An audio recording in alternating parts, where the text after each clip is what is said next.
হাতে লম্বা বন্দুক, চোখে মুখে উত্তেজনা। সুন্দরবনের দস্যু দমনে তেড়ে গিয়ে মাটিতে লুটিয়ে পড়ে অনবরত গুলি ছুড়ছেন এক ব্যক্তি।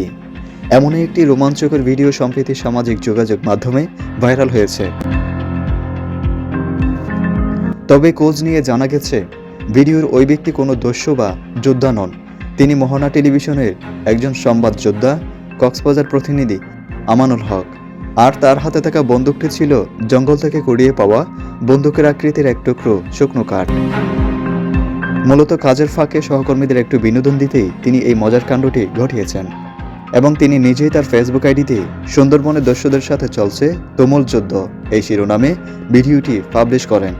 কক্সবাজার সাংবাদিক মহলে সদালাপী হিসেবে পরিচিত আমানুল হক প্রায় এমন রসিকতা করেই সহকর্মীদের ক্লান্তি দূর করেন।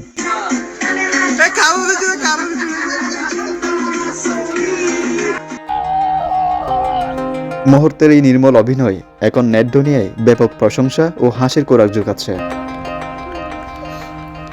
Viral Afsar, Jagdish TV, Cox's Bazar.